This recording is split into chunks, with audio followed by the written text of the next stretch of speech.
Això és Memòries, un podcast de Rubén de Mardenit. I avui conversem amb Héctor Carrió, enginyer de formació i creador dels olis i vins del Tossut. Tot un referent de qualitat i futur de l'agricultura sostenible.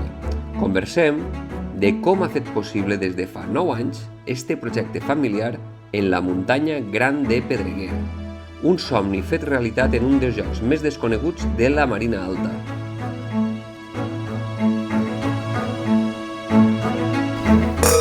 Ahí estem.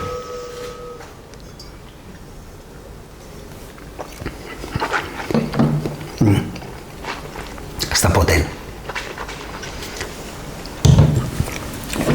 Està potent, perquè sense menjar res. I en la set que tenim, he pegat de tota la volta que hem pegat. No pot ser. Però bé, anem fent. Sí. A veure, tot comença amb ton pare, que ell, quan tots estàvem plantant tarongers, se'n ve sí, on el nostre senyor va perdre les sabates. En aquell moment, més que el senyor. Sí, ara ja ha costat, ara jo m'he quedat flipat arribant, però en aquell moment planta oliveres, que és tot el contrari de lo que està donant diners en aquell moment, que són taronges. El meu pare no era de la terra i teníem uns bancals al pla, com tots, d'herència, que tenien tarongers, però això és més un refugi i la filosofia de refugi, no? És com allò de, mira, el meu temps voldria d'alguna manera gaudir-lo fent alguna cosa que em doni també felicitat, no només treball. I clar, ell, de ser un dissenyador de bolsos, un modelista que es deia en aquell moment, d'una de les fàbriques més importants de la nostra comarca, la seva feina era fer bolsos, dissenyar bolsos cada dia. Dos bolsos. Ara és una feina creativa i de pensar i d'analitzar i escandallar el que costava fer un bolso i les seves parts. D'això a vindre a fer algo físic i escapar-se, i en aquell moment hi havia molta afició a la caça, estar així amb els companys i tal, és quan comença això. Comença que venim caminant. Hòstia. Des de Pedreguer. O sigui, mon pare comença esta caseta a recuperar les parets que eren del seu pare caminant. Hi havia unes urbanitzacions que es diuen Cometes Orbetes, damunt aparcàvem el cotxe i pujàvem per una caseta que es diu La Maruenda. Per ahir pujàvem fins aquí. És a dir, flipa enmig sac de Portland a l'esquena per a vindre. És un dissabte que has vingut així. Vull dir, quan comença a fer la caseta pastem amb terra de sí i Portland portat. Vull dir, i l'aigua que la pujàvem. Vull dir, la història és més maquiavèlica que no plantar unes oliveres. És un friquisme molt gran. Però bueno, mon pare quan té unes fanecaes així de tarongers allà, el meu pare i el Monterroi, no sé quantos, del Monterroi, de l'Alberca i del Barranquet de la Cova, s'ho gasta així, comprant els tios, els germans de Mauelo, que són tios d'ell, familiars, i compra un roglet d'espenyes. I poquet a poquet, és el que tinc que contar-te per a adreçar-me en la línia que tu estaves preguntant, planta oliveres com a conreu mediterrani, perquè hi havia un veí nostre que era el Batista el Taulaí, que també tenia oliveres i era un visionari i havia vingut així d'Altamea en el tractor i en les mules, i mon pare era molt més jove i bueno, per fer-nos l'oli de casa. Això no és així, no? Esbarjo, oli de casa, i nosaltres veníem, quan van anar millorant el camí a poc, aparcàvem i després venien la meva mare, el meu germà i jo i mon pare, veníem caminant, com 2 quilòmetres, havíem fet 2 i fèiem 2 caminant, i a poc va anar millorant-se fins que al final va poder arribar el moment que va arribar així. Però això que conta és una història de 45 anys. 45 anys. Sí. I tu ixes de Pedreguer als 20 anys més o menys, i tornes amb tot el coneixement, perquè tu eres enginyer de formació. Sí. I tornes 15 anys després, 15 o 20 anys després. Sí, així no és. I... Home, és una història bonica i és una història home, no és que la meva història sigui diferent a una altra, però molts tornen quan ja no aporten, perquè s'han jubilat i volen tornar a viure als seus pobles. Clar. En el meu cas, és una aposta de dur a terme allò que he vist i he après. Moltes de les coses no, és a dir, jo he estat com a director tècnic d'obres d'estacions d'esquí, per tant no vaig a muntar una inhibició o un telecadir aquí, clar. Però el que vull dir és que la passió per la muntanya és el que em fa marxar, un desengany de la joventut, perquè era més inquiet i el poble en aquell moment potser me se quedava menut, petit per a descobrir, perquè eren altres temps en què la joventut volia menjar-se el món. I jo no sé avui en dia, però antigament era així, i per menjar-se el món has de veure món i has de viatjar. I bueno, la meva trajectòria dins del món de l'agricultura és la part de la meva formació com a enginyer agrònom i la meva passió per les muntanyes i el bon menjar i el bon beure, que era algo que jo tenia dins de mi, jo què sé, per exemple, estudiant agrònoms, per poder beure vins, treballava al Club del Vi de Lleida, estava treballant al Paco Vinos, al Vinyes Nobles, divendres i dissabte al matí per a poder beure. Al final, 4 duros que no em venien a ser massa, però que podia provar xampany, podria veure coses que m'agradaven, no? Al final és la història.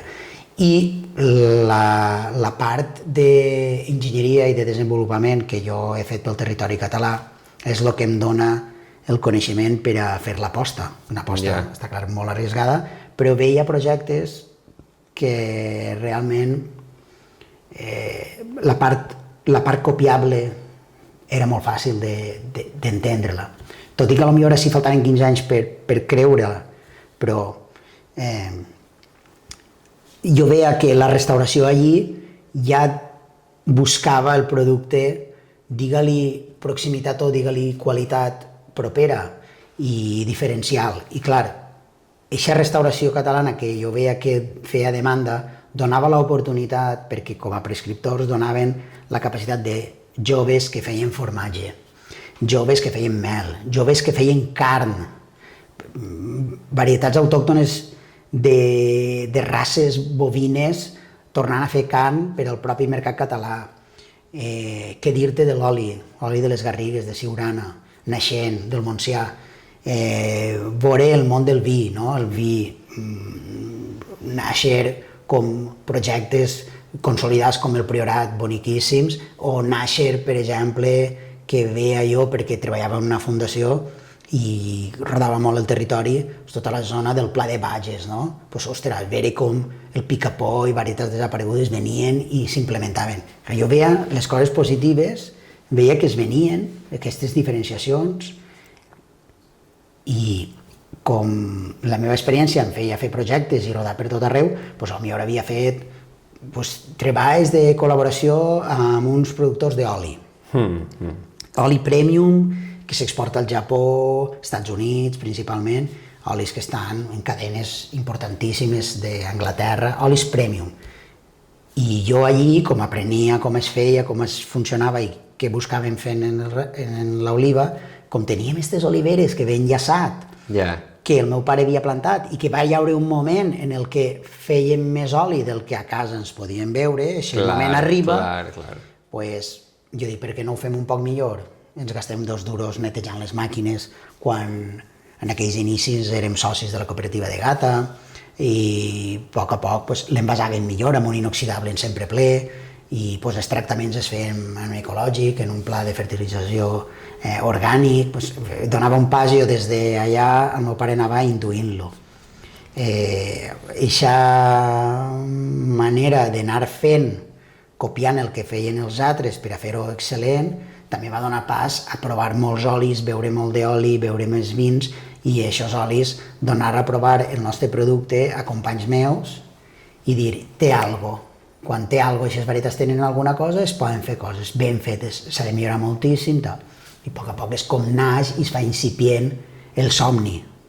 El meu pare, al ser dissenyador, sempre anava a Itàlia tots els anys, un parell de vegades, a la Fira de Roma, Milà, Florència, feia escaparatisme, no sé què, i sempre portava oli, i ves les botelles de la Toscana, l'oli Virgino, italiano, i dius, hòstia puta, són els putos amos, això ho tinc que fer jo, etiquetes penjant, bueno, sempre havia sigut com una mena de somni per a tots els de casa. I clar, hi ha un moment en el qual, pues, després de portar moltes obres, en els moments de la crisi, havia fet un postgrau de direcció de projectes de cooperació internacional i vaig anar a fer cooperació internacional a Bolívia i el meu pare, en aquell moment, jo pense que deguera dir, este no torna, i va fer un pensament d'aixòs més modern, pues, fent una donació en vida, no? D'uns bancals que ja no venia i que teníem a la muntanya, pues, un refugi de muntanya en una accessibilitat ruïníssima. Jo dic, hòstia, me flipa, si jo estic treballant a Lleida i a Barcelona, una enginyeria, me'n vaig a Bolívia, no sé quan tornaré. Però bueno, com era la manera de que si ja no et queda energia i veus que pot hi haure algun inici d'alguna cosa, pues ho va fer. Això en aquest moment va ser més un trasbals que una cosa bona, perquè em dones un apartament a la mar, el llogue i potser sí, però bueno, de les il·lusions es va fent el camí, això és així, no? I de naix, si veus com naix el projecte, el que és el tossut, ara encara no ha nascut, però ja t'he dit els ingredients per a que jo siga tan passional i que vulgui fer-ho. Perquè tu quan ixes tens en ment tornar? No. Quan estudies l'enginyeria agrònoma, la teua idea és, en l'expertise que el dona, algun dia fer alguna cosa al teu poble? Jo crec que això sempre ho tinc. De fet, alguns companys em diuen, hòstia, és que has fet el que dius, però és veritat que això és com una mena de... Això és com si diguessis, saps, vull fer això i tal, però quan jo decideixo tornar així, torne en aquest canvi polític que genera el canvi, diríem, de tants anys d'un partit, d'un qual que en siga, i hi ha un moment il·lusionant de poder fer coses en què potser copiar-te coses d'un català no és dolent, no està mal vist, no? Eixa història, en aquell moment jo era gerent d'una fundació a Barcelona que es diu AFMA, que el que feia era treballar en persones de les presons. I jo portava ja uns anys de gerència, de director gerent, en moltíssims operaris que sortien de les diferents presons catalanes, jo què sé, de Lledoners, de Quatre Camins, de la Model encara estava en marxa, vull dir, una gent complicada, en uns estigmes, i treballava en l'àmbit forestal per tot el territori català. Tenia un desgast, no a nivell tècnic, però sí a nivell social, o el rei del quilòmetre i buscant feina per a gent complicada per a trobar-la, no gent complicada en si, perquè hi ha vegades que hi ha reincidència i hi ha vegades que no. Pues en aquest moment que jo tenia les ganes d'emprendre un negoci propi, d'escapar-me un poc més de la part social i treballar més amb la tècnica, i tenia en aquell moment un nen per nàixer i una nena que tenia 2 anys i pico, el que em fa pensar és vull canviar la vida. No puc alçar-me a les 5:30 del matí, agarrar un tren a Lleida i anar-me'n a una oficina a Barcelona que arribo a les 9, menys 10 i entro allí, saps? I tot el dia disfressat, igual que un va vestit del que tinc que anar de cuinero. Claro, però en uniforme. Jo anava en una altra cosa i bueno, la meva dona en aquest moment em va acompanyar perquè és el kit de tot és que t'acompanyen, perquè en el pas de voler vindre a viure a la muntanya, és que quan jo vinc així a viure el poet, que arregle esta caseta, és perquè els estius veníem i l'anàvem arreglant a poc fins que prenc el canvi de la meva vida, que dic, ostres, muntaria un projecte per aportar el know-how de l'enginyeria, del que he après en prevenció d'incendis, en gestió del territori, en hidràulica, en hidrologia, en medi ambient i en agricultura a la meva comarca. Això és el gran pas de fer el Frickman en una dificultat brutal, de deixar-te tot. sou, seguretat, pitote muntat, ciutat on vius, per vindre a viure a la muntanya, no? Això és el gran pas. M'acompanyen i fem la prova. La meva dona també treballava fixa a l'Hospital de Lleida, vull dir que l'operació són 2 sous, deixa-teu, vine, busca escola pels nens, no sé què, no fugint de res, ni de ninguna dificultat, ni per buscar res millor, sinó per canviar la vida, buscar una vida més naturalitzada, per a criar els fills, per a canviar nosaltres les coses i la manera d'entendre la història. Això és l'invento, saps? Totalment. Sí. I en tot el que m'has contat, què n'hi hauria de conscient i d'inconscient? Ha sigut tot un procés que s'ha anat donant de manera conscient o has donat passos de manera inconscient? Tu ves d'enginyeria, sou més quadriculats, això diuen. Això diuen encara que no ho parega i és així, no? El meu és tot conscient. És tot conscient. Pareix mentida, perquè pareix una locura sana, però si tu mires els quilos de raïm que jo tinc que fer per a fer un negoci que sigui sostenible econòmicament, socialment i ambientalment, els quilos d'olives que tinc que tindre, jo ho tinc dibuixat potser de fa 15 anys. Sé la superfície per a fer aquests quilos i per tant tenia una finca objectiu, tinc una manera d'entendre. La meva manera altruista podria ser jo faig coses aquí i ho faig d'on puc, però no és el cas. Nosaltres així tenim unes condicions que, per sort o per desgràcia, condicionen, a nosaltres ens condicionen a bé, és a dir, els vents amb la càrrega d'humitat, l'alçada i la proximitat al mar, però en distància suficient com perquè tinguem suficientment gradient tèrmic, ens fa algo diferent i podem fer unes olives diferents. Ni més bo ni més dolent. Podran fer olives bones al pla al costat dels tarongers. Però si busques polifenol, si busques expressió, segurament aquí a la muntanya podràs fer unes coses diferents. I això ho sabia. Ho sabies? Sí.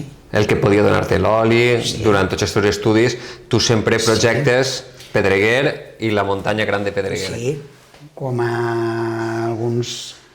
Sí, jo sempre he sapigut, això ve inculcat del meu pare i de la meva història, jo sempre he sapigut que el Pedreguer desconegut, la muntanya de Pedreguer, el que es queda a l'esquena, que tots, com et contava abans, que tots marxaven després de la filoxera, emigraven i teníem el Nova York de la manufactura a la Marina, que era el nostre poble, que feien bolsos, feien barxes, feien carrets, feien escaletes i feien coses,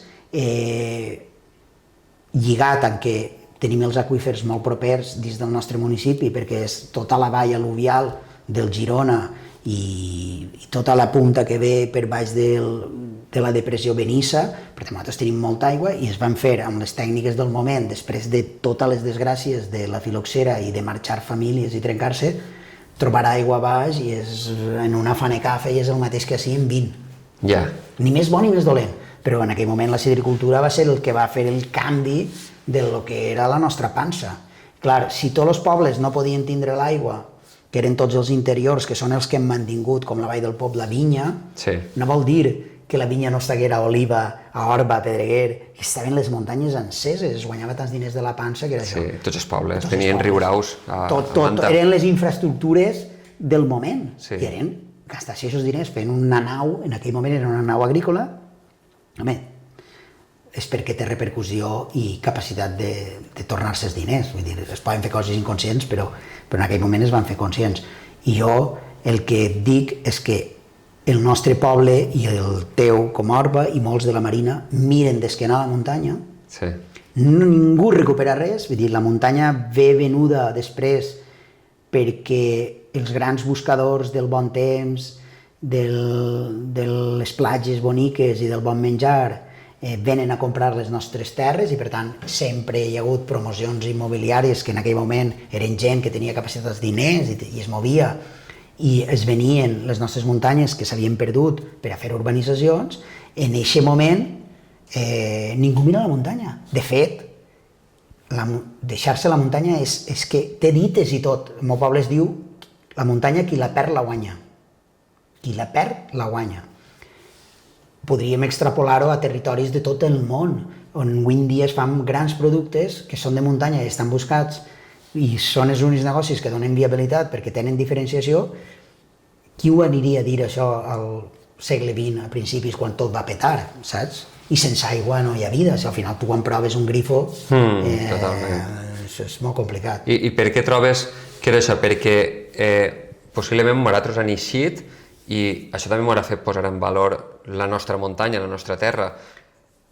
No hi ha res com pegar voltes. Exacte, no? I també que el que és la promoció immobiliària són diners més fàcils, més ràpids. Sí, això està clar, però... No el fa ser conscient, això no eixir de casa no el fa ser conscient. Per molt que digues que vius al millor lloc del món... No eres conscient, t'ho creus, però tu no saps. Acabes treballant en una feina que estàs immers en una rutina, digue-li la paraula, i tu vas fent, i clar, vius bé, perquè en divendres surts, fas una picaeta, ixes, no sé què, vas a la vora de la mar, tens festa, tens bona gastronomia, tens dones, tens homes, tens holgolorio, digue-li com vulguis. Però tu quan pegues la volta per tot arreu i veus altres realitats, ni més bones ni més dolentes, són altres, et dones compte de per què venen tots així, perquè ho mires des de la distància, ho estàs veient des de la distància, i dius, verga, és que en la meitat de preu mengen.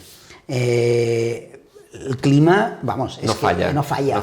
I avui en dia, una de les coses que sí que ha fallat és aquest territori nostre, aquest paisatge, per aquell paisatge que també venien, tu fixa't als anys 50 i 40, que havien bancals treballats per tot arreu, en oliveres, ametllers, garrofers, alguna vinya prefilocèrica, que havia quedat, o de peu americà, era un paisatge espectacular, veus imatges per ahir que dius, tia puta, m'agradaria conèixer eixe calp, eixa moraire, eixe pedreguer, totes les muntanyes fetes. Viu. I això s'ha desaparegut. Ells on estem. I quan li dius a un que és possible, no s'ho creu, ho té clavat dins, perquè ja li ho dia el seu abuelo, ja li ho dia el seu pare, i ell, per a veure-ho, a lo millor no té que escoltar aquesta inèrcia que portem aquí, a lo millor ho has de veure des d'un altre lloc. Clar, des de veure, sí. I és així, no? Reprenent el que estàvem parlant, tu has parlat moltes voltes de que es té que anomenar bé el territori, es té que anomenar Pedreguer, es té que anomenar Marina Alta, no és Alacant. Mira, el territori, jo per exemple, entenc que és un territori en el qual tots cabem i tots hem de conviure i viure. Ara, si parlem de territori i paisatge i diferenciació, la Marina Alta és climàticament és una de les zones on vindrà un desastre desèrtic i així continuarà plovent perquè plou al contrari que plou a tota la península, incloent un Alacant del sud, no? Per què?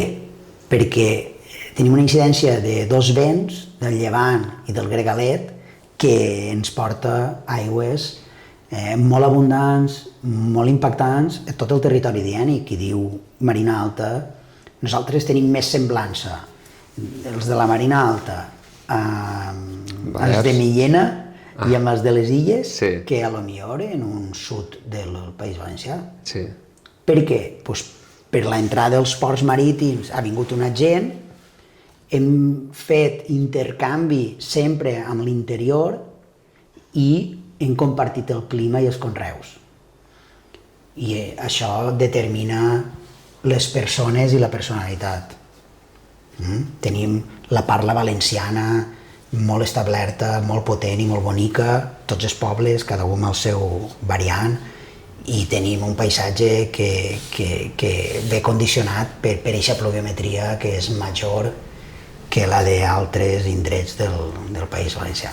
Aleshores, reprenent un poc el que varen comentar ja amb Felipe, de la DEO no té sentit, no?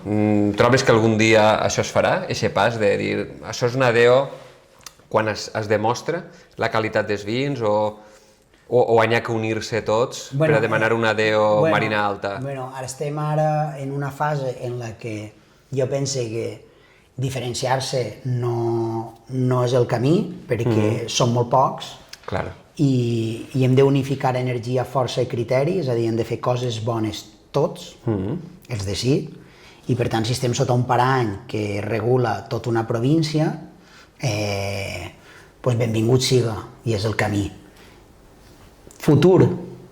El futur que no sap ningú, però ja fent els deures tots, fent aquesta diferenciació de productes, si parlem en el món del raïm i de la DO d'Alacant, doncs home, es poden fer uns altres tipus de raïm.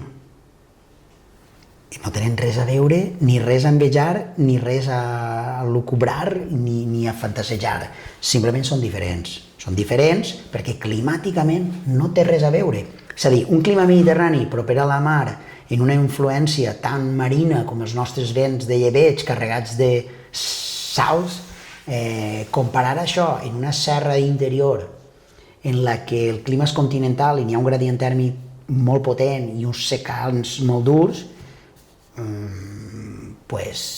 no pots fer el mateix producte. És que el diuen vi d'Alacant, tu proves este vi, proves un monastrell, per bo que siga de Villena, fet a Villena, són dos mons... Efectivament, dos grans vins, però expressant coses completament diferents. Totalment diferents. De fet, el monastrell així a la Marina no és un raïm que el pugues fer madurar fàcilment a les zones més costaneres i més planeres, i jo el tinc així dalt perquè tenim gradient tèrmic per l'alçada i per la influència de la muntanya, i un monastrell el que expressa sí, el que expressa en una zona més càlida i més d'interior, no té res a veure. És impossible de que siguin iguals, ni és més bo ni més dolent, però són diferents.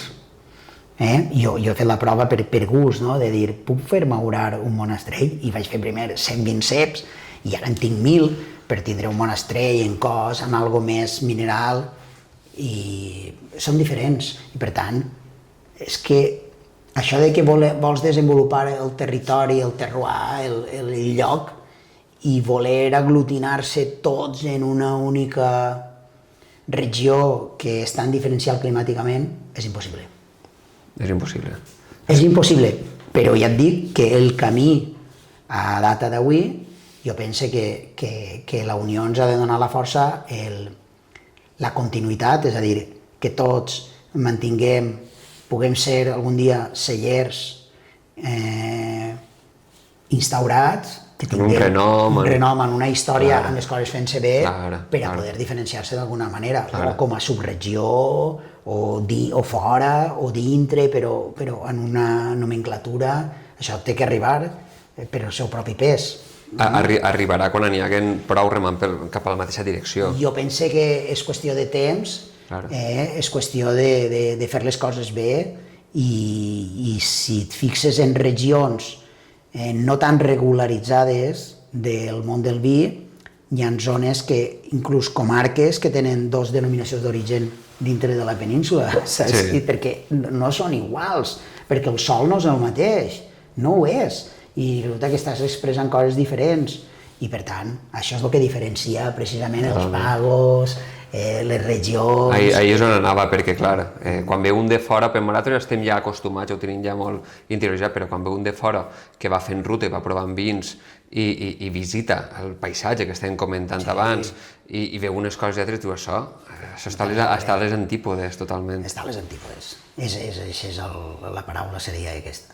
És veritat que potser dins de la Marina tenim regions més al·luvials que poden fer vinya, que s'havien fet quilos i se'n faran i es poden fer a diferents llocs. Terres més al·luvials vol dir que han depositat les partícules més petites del sol edafològicament parlant, del fèrtil, i s'han anat depositant de les muntanyes, perquè clar, això és una comarca molt muntanyosa, i tota la mineralització de les roques mare ha anat depositant-se i baixant a les zones fondes. Els grans rius que tenim a la comarca, tant el Gorgos com el Girona, són els que han portat la majoria de sediments fèrtils, que són les grans zones al·luvials, unes de secà i les altres de regadiu, que són les grans zones productives de la Marina en quant a productivitat parlant. Després el Gallinera, que és la part de la Marjal de Pego, i clar, també tenim una variabilitat de sols. És com allò, podríem fer unes finques diferencials de les altres? Sí, però si estem arrencant. Som una gent que hi ha hagut generacions perdudes pel mig. Totalment. Aquí, quan s'abandona tota la viticultura i el coneixement, que som els mestres de l'esporga, de l'empeltar, que anem a Argèlia, anem a França, anem a altres regions del món a fer la feina que sabien fer, perquè així se'n va anar-hi, inclús feien campanya allà. O sigui, nosaltres que érem experts, deixem perdre un conreu perquè en aquell moment el disgust i la crisi és tan gran que no dona energia a ningú per mantindre res. És després, quan renaixen totes les plantacions noves, allà on no hi ha regadius, que es busquen la vida i busquen, a partir del peu americà, tornar a reiniciar-se i tornar a treballar. Totalment. Però tota la marina, per no dir-te un tros grandíssim del País Valencià, tot era vinya que es pacificava per enviar-se a l'estranger. Sí, tota la marina pesa. De fet, quan es crema una muntanya i la mires, Rubén, i tots els bancalers treballadors, no es perdia res, la valorització era brutal de lo que tenien. I respecte a això que estàs comentant, el tema de viticultura heroica que tu comentes, què és això? Bueno, jo comente, a veure, la viticultura heroica és una cosa que està establerta en unes regions del país nostre, que estan en una regió que està a la zona de Galícia, que és una Galícia on conflueix l'Atlàntic amb el Mediterrani, per dir climàticament parlant, que és la Ribeira Sacra. La Ribeira Sacra. I allò és heroic perquè s'ha mantingut amb el temps, conreant un sòl en pendent, en dificultat d'accessibilitat, que la veritat és que és heroic, i ells han establert uns paràmetres, parametritzat, el que vol dir heroic allí. O sigui, per exemple, que la finca tinga una pendent major del 45%, que van arreplegant a caixetes, que la collita siga manual, etc.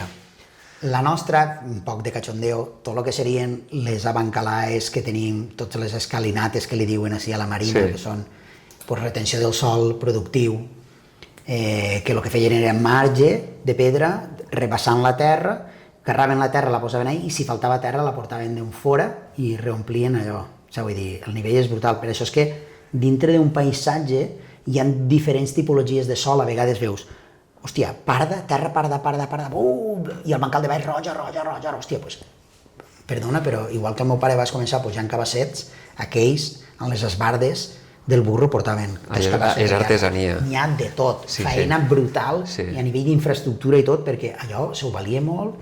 Va ser el moment clau històric en el qual els senyorets i les grans classes que manaven a la nostra comarca en la desamortització es fan pobres, o s'empobreixen, digue-li, van venent patrimoni, digue-li aquesta paraula, pobres no n'hi ha ningú d'aquesta gent, però els treballadors que treballaven per ells fent jornals, d'alguna manera se'ls dona el premi dels dies que no treballes amb mi, pots anar a recuperar muntanya i que siga teva. I ahir ens fem els plebeios amb la terra dels... Va fent-se un poc més... Es fa més democràtica, però bueno, perquè se ho valia el conreu. Clar. Estem en una cosa que jo et dic això de les generacions perdudes i és la pura veritat. Sí, és un tall, Ara tornen a renaixer, tret de Felipe Gutiérrez de la Vega, que és un visionari del seu moment, que també fa una tancada de porta a una vida anterior per a fer el seu somni realitat, doncs diríem que l'últim pas és més modern ja, és més professionalitzat, és el meu company Pepe Mendoza, que fa el seu projecte propi i busca el valor absolut de la veritat Giró i el que tenim ací, donant-nos una classe de que les coses es poden fer molt bé a tot arreu, en totes les varietats que tenim, i diríem que els projectes són nous completament, i van a néixer molts. En els propers 10 anys jo crec que naixen 15-20 projectes de vinificació a la Marina Alta, segur. Els companys que ja tinc, que ho tenen en marxa, que estan anunciant-ho... En els últims 10 anys n'hi ha molts. Antes només Marina Alta, vins de la Marina Alta no se'n sentien. Es quedava Era Felipe, però Felipe damunt la Marina Alta li donava l'esquena. Els vins de Felipe no eren fàcils de trobar. No eren fàcils de trobar. Així, per entendre'ns, teníem els vins de casa de les cooperatives, la cooperativa de Xaló fent comerç, la cooperativa de Teulada fent comerç. Clar. Misteles al Poble Nou i Teulada i... Que era la marca de la Marina Alta. I és mala de Mala de llevar damunt, perquè jo a dia d'avui, quan venen els clients, Xaló, nosaltres venim així per Mistela, o ofereixes un moscatell, voleu moscatell per sopar? Moscatell sí. Moscatell no, és dulce, no és dolç, moscatell no és dolç, i es fa tota l'explicació de... És sec, sí. Però com fer-ho? Pues amb el temps. Amb el temps, educació, que vagin també en l'exemple de veure... Fer coses molt bones. Clar. Saps? Molt bones. Que... Clar, el que passa és que el mercat i la tendència és buscar vins secs, frescos i secs, i després podem pensar en varietats que així teníem per complementar, per a que avui en dia siguin els nostres vins de qualitat. Sí. Per exemple, en la Marina Alta i en alguna altra zona allà per Moixent, havia trepadell, o sigui, una varietat que es diu trepadell, i una varietat que es diu merceguera, no? I que abuelo sempre en contava, perquè si el poet tenien una grenyeta tota plena de cepets, i dia que son pare, tot el raïm i tot això, pues, venia, però el que era per a veure tenia així dalt la muntanya una cosa, perquè ells tenien raïm a l'Ocaibe, i això és abuelo, t'estic parlant del meu besavi. El besavi. T'estic parlant del meu besavi. I ell en compte que aquestes varietats s'utilitzaven perquè, com havia feina per a tots antes que per a ells, sí. El giró, les granatges que teníem així, hòstia, era l'últim que anaves a collir. Primer collies el moscatell per a fer la pansa, i després et fes el teu vi. Quan allò ho collies era pólvora. Pólvora. En què ho rebaixaven i ho feien bevible? En els 4 cabassos de marceguera que estaven per damunt del marge, en els 4 cabassos de trepadell. És un poc la història que, imagina't fent un giró de qualitat, digue-li, hòstia, en un alt valor potencial, que tinga capacitat de fer l'alcohol que toca, en les proporcions que toca, ben fet, collit quan toca, etc.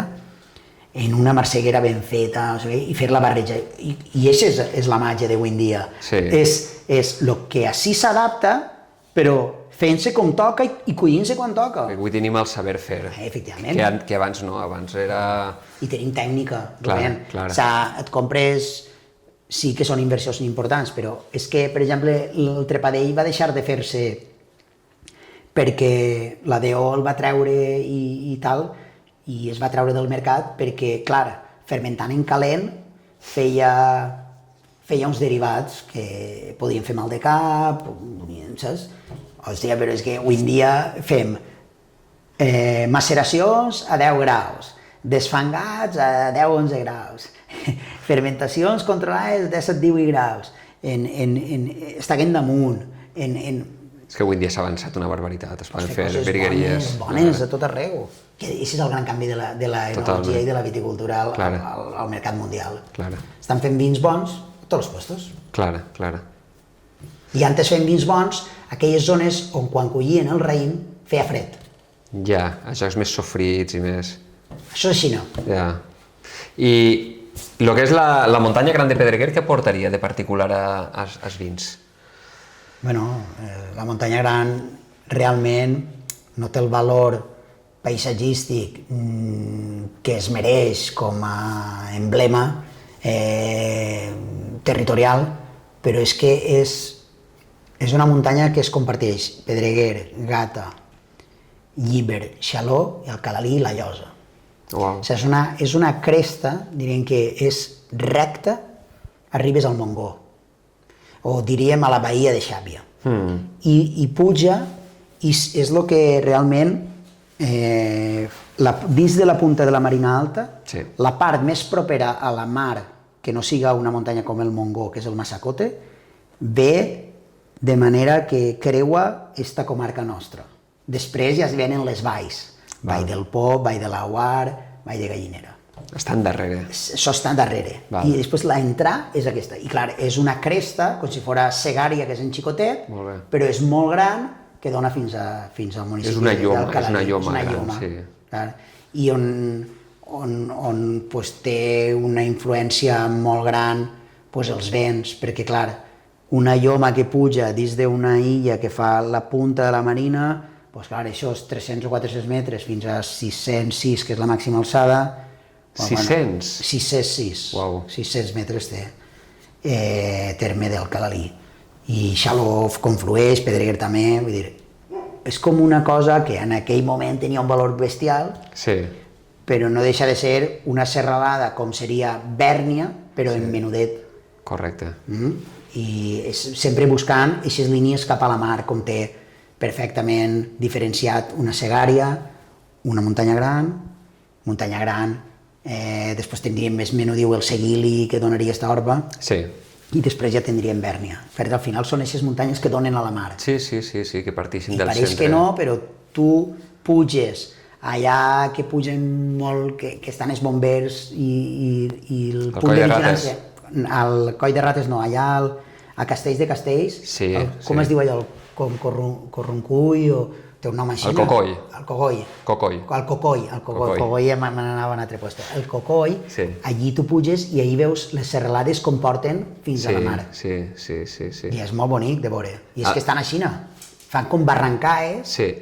que són les grans barranques que tenim en les al·luvials que et comentava. Aleshores, el que li dona salinitat.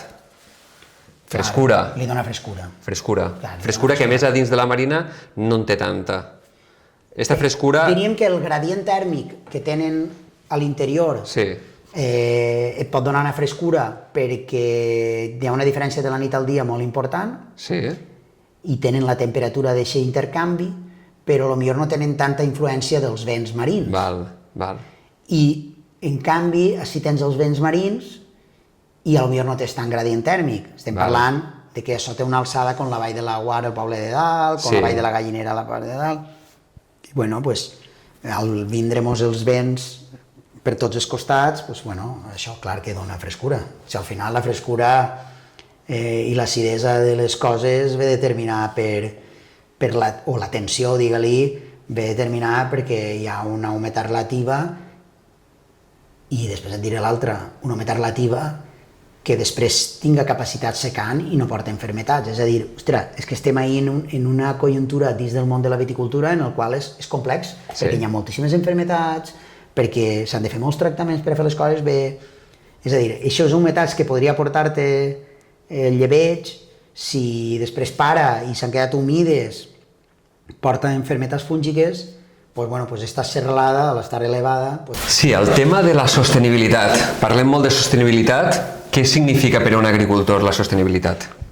Home, això és el que més m'agrada, és el meu tema. O sigui, tu, si mires la meva lema és agroecologia sostenible i, de fet, sempre que faig algunes jornades i pues, parle pues, de la qualitat de l'oli i rodo per ahí, m'agrada sempre fer una introducció del que és la sostenibilitat a nivell agrari. I m'agrada molt perquè està en boca de tots, tot és sostenible i ben, i la sostenibilitat ben analitzada, i si et fes un examen jo demà, hauries de respondre el que està estandarditzat com a resposta. La sostenibilitat, qualsevol cosa sostenible ha de tindre tres grans pilars que ho mantenen. Ho farem fàcil. I són els que donen la viabilitat al teu projecte i el fan sostenible. El teu projecte, el teu producte, el que siga, que tu li has afegit la coletilla de sostenible. Sí. Una, i la més important en el món en el que vivim, és la sostenibilitat mantesa per la viabilitat econòmica. O sigui, algo sostenible ha de ser viable. Totalment. Has de poder viure d'això. Tot el més és una fantasia. Sí. Ara continuem. Algo sostenible ha de ser viable mediambientalment. I aquesta viabilitat mediambientalment és la que s'ha entrecreuat molt en la part sostenible. Pareix que vagin de la mà, però tu no pots deixar de banda la part de la viabilitat econòmica. O sigui, la sostenibilitat és el tot. sigui, poden agradar-me molt les marges de la muntanya gran a mi i plantar vinya i ser un fanàtic per a plantar-me i fer-me el meu vi. Això seria un hobby. I podria dir, és un hobby sostenible, perquè jo els dissabtes, en compte d'anar al gimnàs, vaig al meu bancal i passa la desbrossadora. Però viabilitat d'un projecte en el qual actualment tenim 15 hectàrees, com no es puga treure, això es diria molt en llenguatge nostre, no ho podrem treure. Clar. Que ho podrem treure. Clar. Quan estem dient que no ho podem treure, estem parlant de... És que no n'hi ha tants projectes, perquè sostenibilitat es parla, no? Tinc un bancalet, tinc no sé què, per fer un projecte seriós no és tan senzill. No, sí, jo sempre quan predicava, tu mires vídeos de quan jo vaig arribar així, jo diria, què busque jo en aquest projecte? Que es puga mantenir el patrimoni agrari dels meus avantpassats, que perduren el temps i que aporte i que sigui una cosa bonica, buscant les 3 pates de la sostenibilitat. La social, que seria que aporte a la societat. Això és una de les coses que un projecte sostenible, una empresa sostenible, ha d'aportar. A veure si tu m'estàs dient que eres molt sostenible, però ningú veu el que tu aportes, perquè estàs comprant un producte a la Xina, l'estàs venent així, i l'únic que guanya diners eres tu any rere any i no aportes res, només que llocs de treball que són nòmines i potser són mediocres. Jo crec que això no és sostenible. Aquesta seria la part social, després la econòmica, que dona viabilitat al projecte, que d'alguna manera es puga invertir, reinvertir i mantindre aquest patrimoni i créixer de fer-ho d'una... Què vol dir créixer d'una manera sostenible? Hòstia, créixer hasta la inèrcia? No, però si trobem la viabilitat econòmica que es pot mantindre aquest patrimoni o aquest projecte en els 3 grans pilars de la sostenibilitat, l'econòmic, el social i l'ambiental, això és un poc la meva filosofia i era... Harmonia pura. Eixa és la meva història i eixa és la meva filosofia. I quan algú pot pensar, diu, ostres, però este està parlant ara i s'ha comprat ahir no sé quanta terra, això, perquè té diners, no sé què. No sé, així hi ha una aposta de saber, aquesta és la part formativa i intel·ligent del projecte, saber quina superfície ens fa falta per a fer tantes plantes i que aquestes plantes facin tant de quilo per planta. Tant de quilo per planta, tantes botelles, tants euros. En aquests euros podem pagar les botelles, les etiquetes, anem tirant arrere, les etiquetes, l'envasat, el vi, el raïm, podem pagar el raïm que hem fet, perquè el nostre raïm val 2,60 € de fer-ho al quilo. 2,40 tinc escandallat, 2,60 depèn de la zona. Hòstia, és que jo me'n vaig al Pla de Lliberi i en 90 cèntims faig un quilo. Bo, parlem d'algo, un euro. O sigui, anem pagant, anem arrere. Podem pagar la inversió? Podem pagar això que hem fet?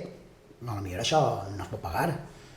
No és viable buscant un retorn de l'amortització ràpida d'aquest projecte, és a dir, potser la compra de les terres és una aposta personal que tindrà una repercussió a llarg termini que potser jo no la coneixeré. Podem pensar, però haurem aportat la part social, la part econòmica, però és que no tots han de voler fer potser un projecte de vida i créixer en magnitud, però potser fer alguna cosa sostenible pot ser... A nivell familiar. A nivell familiar. Exacte. És això. Però per això necessites una formació. Tu eres enginyer agrònom. Hauria d'haver una formació professional, diguem-ne, per a gent que vulgui muntar-se un negoci així, no? Ja n'hi ha. Ja n'hi ha formació. A Teulà van fer una formació de grau mig, que no és res de l'altre món, però que ja et dona unes nocions de 400 hores, que ja et permet tindre accés als drets de plantació d'una vinya, et dona capacitat per anar a treballar a les bodegues aquestes que són emergents, cellers que estem naixent, olis i vins, hòstia, més bé impossible. Hòstia, doncs mira, tu, un canvi polític, ho van fer els altres, no hi ha paciència, ja el llevem. Vull dir, realment, clar que fa falta formació. Jo no dic que la formació siga el tot, però està clar que els celleristes dels territoris, o ben bé per inèrcia històrica o ben bé per inèrcia formativa, és veritat que sí que han sapigut donar-li la valorització al producte. I tu, com a llauraor, el que tens que fer és fer un producte de categoria per si potser algun hereu teu acaba fent això o eixe que té la capacitat de valoritzar-ho et paga el raïm com Déu es mereix. Claro. Eixe és el canvi del territori. Totalment, la qualitat. És eixa. No treballar per un altre. És eixa. Pues si vens a vendre quilos i quilos i quilos, al final estàs sempre... Tu em dius a mi, tu vols raïm bo, Héctor? Sí. Què tinc que fer? Pots assessorar-me una mica, tal, no sé quantos? Dic, bueno, jo voldria cecina, tal, no sé quantos? És perfecte. Està perfecte. Què t'ho paguen a tu? A 55 cèntims? Jo euro 10, doble. No pot ser. Sí, el que és? És que si tots anem a l'Euraco, és que tot això canvia. Cremem, sí, totalment. Això és el que jo penso. Hi ha moviments al Priorat en botelles que valen moltíssims diners que diuen valoritza el raïm. No només han de guanyar diners els selleristes, no. Valoritza-ho. Però clar, tots han de pujar al carro. Mira, en les olives... Tenen que creure, però jo trobo que a poc a poc sí que la gent va creguent. En el món de l'oli... Fa 10 o 15 anys era un canvi brutal. Brutal, vamos. Tu saps la gent que em crida a mi tots els anys al tossut i jo els dic, això fes així, això fes allà. Hi ha una afició, hi ha una motivació. Se van fer un concurs a Xaló, jo vaig anar allí l'any passat, vaig a Polop, vaig a Altea, hi ha una afició que està naixent per fer-se l'oli bo cadascú a sa casa. Correcte. Clar que sí, clar que tens que anar a un curset o algú que tinga pràctica, que ho faci pràctic, no estem parlant de que, home, ara anem a fer una formació acadèmica per a fer oli per a casa, no estic dient això, però home, si la conservació és important, forma't mínimament, aprèn, busca, i creix en aquest aspecte. Tingues un poc de gust per treure la millor qualitat. Això és, encara que siga teu, i es comença a llaure. I allà, entre els companys, ho proven, a veure quin oli. Jo m'he donat compte que en els últims anys sí que ja hi ha més pique. Abans es dia, a mi m'agrada l'oli eixe que rasca, és que l'oli eixe que rasca, això no, el va que t'has acostumat a veure oli roïn i... Home, si l'analitzes, és un lampante. És un oli no vendible. Perjudicial per la salut. Però mos havien acostumat, igual com els que s'han acostumat a... Acidès de 3 i 4. Sí. No 0,8 que diu una... Saps, perquè l'oli verge extra, això ja és un altre món. El món de l'oli, com està tot, els grans magnates de l'oli que estan al centre d'Espanya, sud, ells han lluitat sempre per a que els olis pogueren estar camuflats, és a dir, un oli verge extra no és el mateix que un oli verge. I aquesta diferència tan simple d'un extra darrere no tenen res a veure una cosa amb l'altra. Un és un oli en fred, premsat en procés mecànic, i l'altre és que dins d'un oli fet d'una altra manera, en unes extraccions i sense qualitat, és capaç de posar-li una mica d'extra, donar-li el coloret i el gustet, que parega un oli d'oliva bo. Aquesta connotació que ha donat pas a l'error, és que és molt diferent, per això és que es busca que la diferència sigui molt més gran de preu i no es troba, ni d'un lampante a una oliva, ni d'això no es troba. Els extra, que un oli tinga menys de 0,8 d'acidès i que damunt, una vegada l'analítica fisicoquímica te ho diga, ha de passar per un panell de cata oficial i t'han de dir si té defecte. Si té qualsevol defecte, això oli ja no és verge extra. No va ningú, saps? Si vas ahir, està clar que si te vas per a casa no vas anar ahir a pagar 250 euros per una analítica, però que els olis bons costen molt de fer. Para el carro. Interromp breument esta conversa per a recordar-te una cosa. També pots regalar Mar de Nit. Si tens un bon detall que fer i saps d'algú a qui li podria agradar, no falla. Targetes regal vàlides 12 mesos i sense restriccions. Una manera de viure la Marina Alta amb calma, economia i paisatge. Visita mardenit.com i busca l'apartat Regala. I recorda, dia que passa no torna. Mardenit.com. Seria un oli normal d'un oli exquisit. Quines serien les característiques que ens tindrien que agarrar per a dir això és un oli... Els olis, igual que els vins, a cadascú li agraden uns, no? I això és la primera connotació. Però en l'oli n'hi ha una sèrie d'analítiques tant fisicoquímiques de laboratori com sensorials que ho dictaminen de manera fàcil, molt fàcil, jo te les dic. L'acidès baixa, acidès excel·lent, que tu li pots dir en paraula llarga, són acidès de 0,2, 0,25, 0,30. O sigui, com menys acidès, més excel·lent. Més excel·lent és l'oli, perquè s'ha elaborat en menys temps d'oxidació. Vale? Eixa seria ja la primera connotació. I després, en l'organolèptic, n'hi ha una que és la clau, és que no tinga defectes, és excel·lent ja. Si no té defectes és un verge extra, ja és correcte. Si té menys de 0,2 ja estàs en un oli premium. I el que dictamina un gran oli d'un altre és possiblement la intensitat aromàtica. La intensitat aromàtica també té una escala que és sobre un pa amb 10-15 centímetres baix del nas, la copa de tast, tot sense saber el color i olorant, i segons la intensitat en la que tu sents els aromes, un oli és més bo o més dolent. Val? I clar, n'hi ha olis que no són verge extra perquè no tenen intensitat aromàtica, s'ha collit verds, eren de puta mare, però bueno, s'havien regat massa, havia fet una gelaeta, no sé què, ja no. Saps? Vull dir, no és tan fàcil. Tu m'has dit superexcel·lents. Superexcel·lents són, pues, cada detall suma per a fer-ho més bo. I aquest oli que també s'ha posat de moda, que tots celebren l'oli eixe verd. Home, clar.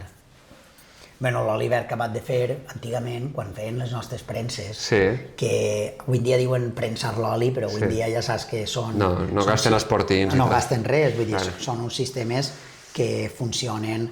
Vull dir, les extraccions no tenen res a veure amb el que seria abans, que era una força de pressió. Avui en dia ja saps que això va tot en el que li diuen decanter, allò gira a una velocitat que el que fa és separar les fases aigua, matèria, digue-li, sòlida i oli, no? Separar les fases. I separa l'oli, per tant l'oli quan se'n va en l'aigua després ja es separa perquè l'oli i l'aigua són antagònics i es pot separar. Però antigament, que es prensava, ja li diuen oli flor aquell que sense que s'enxufara la premsa xorrava primer. Per què és la diferència tan important? Perquè aquests olis verds i inicials s'han ficat cada vegada més de moda. Bueno, és simplement perquè la intensitat aromàtica és més alta, tapes defectes, tens més possibilitat de no tindre defectes perquè els defectes a vegades venen per sobremaduracions, per podridures, per picades de mosca que per ahí entren fongs. Té tant d'aroma que tapes defectes. Tapes defectes, per tant ahir n'hi ha molta avantatge, però van en detriment del rendiment. Vale. Per això els olis verds sempre són molt més bons. Clar. Molt més bons i molt més cars, no més bons. Els olis madurs n'hi ha que són brutalíssims, però hi ha de ser una oliva en unes condicions brutals, en una zona bastant aïllada, que no n'hi hagi mosca, que no tal. És que totes aquestes coses van venint. Però els olis verds, que estan de moda, i tot això, l'oli del raig i tot això, que li diuen primer a premsar, doncs són les olives que... Tu imagina que tu tens una campanya i tens que estar collint els caps de setmana. Sou una família. I aneu a collir durant 2 mesos. Finals d'octubre i principis de novembre. I aneu collint allà, fins al desembre, quan venia tal. Si tu vas portant les olives que vas collint, quin oli serà més bo? Eixe que has fet al principi o el que està al final?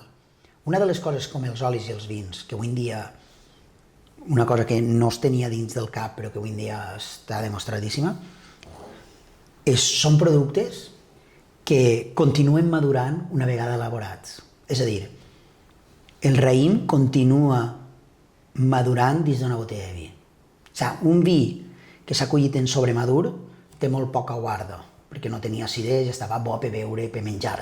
I l'oli també.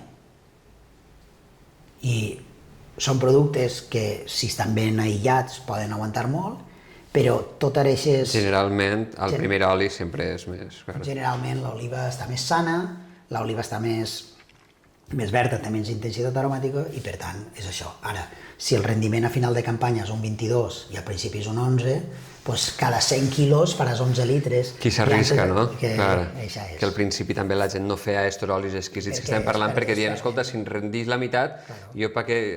No ho ven, això, la qualitat no la valoraven. No, i per a casa, potser en aquell moment, que eren tota una família i el abuelo ho feia, tenien una faneca o dos i tenien 60 oliveres i 60 oliveres, 1.200 quilos, 200 i pico litros donava tota la família, els 3 fills, i 100 quilos, doncs no. Clar. I si fas fricades com les meves, que vull anar a concursos i faig coses en fred al principi, que vull fer a l'hivern, no sé què, i treus un 8,5, un 9%, doncs, hòstia, doncs és dur, perquè tu estàs collint 1.700 quilos, i t'emportes a casa 150 litros. Ja. Això és. Clar, això li val molts diners, no sé què, tal, la gent, els restaurants el volen, perquè clar, però bueno, s'ha de fer... S'ha de valorar, t'has de trobar aquest públic que valora això i ja està. Tens que fer docència, tens que fer entendre... Mira, a totes les persones els agrada menjar boníssim, a la majoria.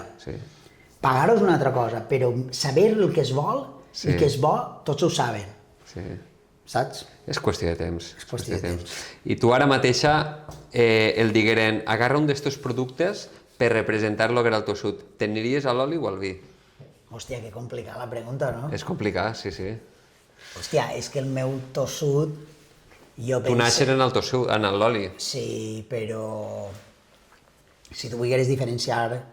La gent coneix l'oli o coneix... Està col·locadíssim, vull dir, des de Barcelona està sud d'Alacant, jo ho tinc tot venut. I el vi és algo més que naix més tard, naix ara. Jo no li he donat impuls encara, de moment, perquè les quanties que tinc són...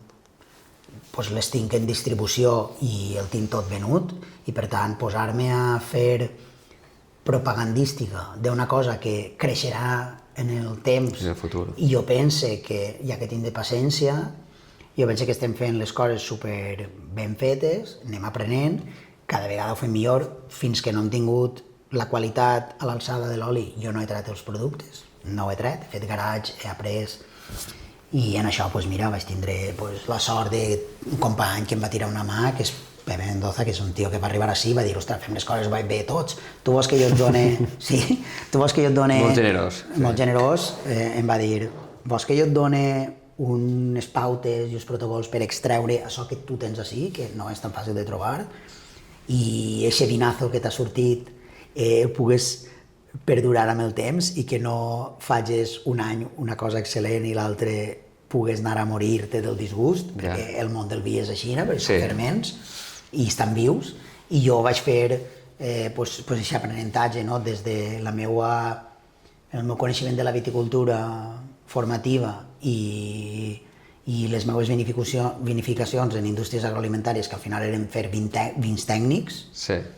Aquests vins tècnics on havia estudiat balanços, maquinària, no sé què, és el que jo feia. I Pepe m'ha dit, extraure un poc de territori, siguent més malcriat, tal.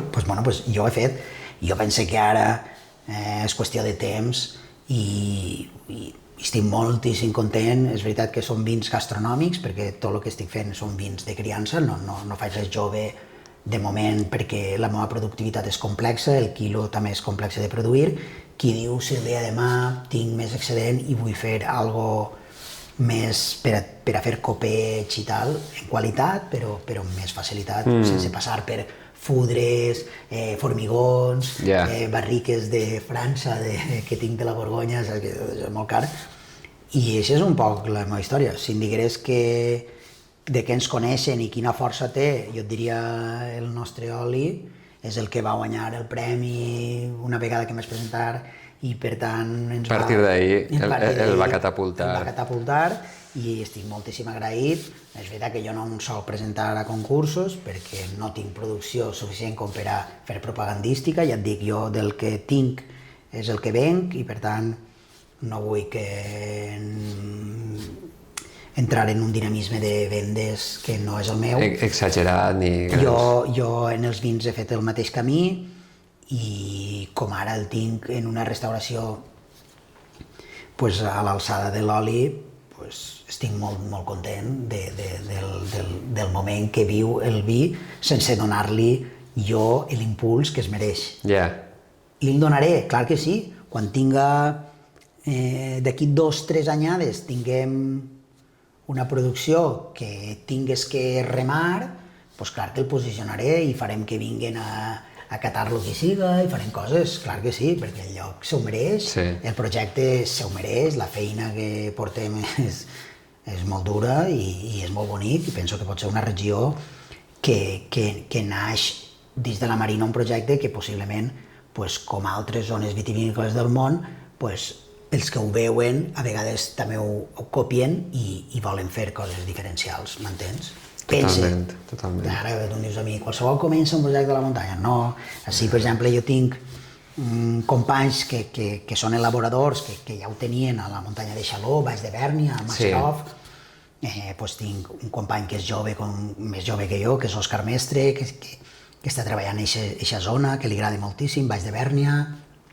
Tinc Tonet, que és un company que està al Macerov, però clar, li passa com a mi, estàs aïllat, no ho tens tancat, entren tots els arruïs, després s'ho mengen tot, després també està Violeta i el seu home o la seva parella, que també tenen un racó allà al Macerov, són aquestes alçades dels 400 metres que tinc jo, i és clar que existeixen, però no és un bodeguero que ve i diu ara la col·loque sí, com ha passat al Priorat. Tu vas al Priorat i allí n'hi ha un farmacèutic que la col·loca, un altre que també hi tenen projectes. Són grans inversions. Grans inversions. Sí. Això és la màgia de petits projectes. Són ànimes, sí.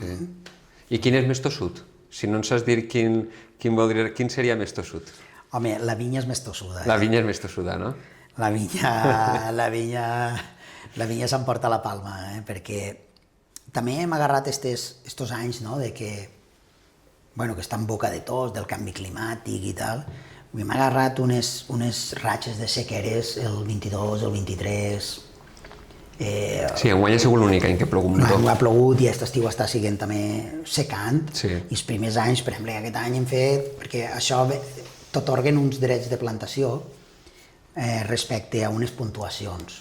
Això, tu per a plantar vi, per a vinificar, no plantes ceps i fas vi. Has de tindre unes autoritzacions per a plantar. Aquestes autoritzacions es diuen drets de plantació. Aquests drets de plantació han canviat els criteris durant molt de temps, però ara, per exemple, que la propietat siga teva, que siguis jove, menor de 40, això ja no som, però que tinguis una formació acadèmica de més de 400 hores en un FP, ja tens un punt. I que tingués menys de 15 hectàrees, per exemple, que eres un petit productor. Això està premiat, això t'ho imagina quan creixia el Penedès era tot el contrari, o la Rioja. En grans bodegues es feien en els cupos i es quedaven tots els drets de plantació. Ara està ben mirat això que t'he dit jo, saps, com petits projectes, van naixent, joves agricultors i tal. I aquest any hem plantat 6.000 ceps. 6.000 ceps plantats en un bancal pla és una cosa, però 6.000 ceps així, en rieres, 3 hectàrees i mitja per damunt de d'obres. Quan no plou, com ara aquest estiu, que no té ganes de pegar una ruixadeta, estem regant en una agulla, en un quad, baixant una cuba, vull dir, tenim una feina que ens passem 12 dies regant i ara tornem a començar per l'altre costat. Vull dir, aquests projectes són tossuts, però no olivera... Sempre la diferència és aquesta. Una olivera, el marc de plantació en secà és més forta? És més forta i són 7 metres per 7. Ja. I un cep està a 1,5 metres un de l'altre. Ja. Entonces, el malcrió és més gran. És que per superfície tens moltíssima més feina. Si és mecanitzable és una cosa, passaràs en un turbo, ruixes, llaures, no sé què. Si no és mecanitzable, estàs parlant d'unitats. Ja has de gestionar unitats, n'hi ha moltes més. És com passar al biberó. I després també el tema de la ruí, que et comentava abans quan hem pegat la volteta, que són les cabres salvatges. Sí.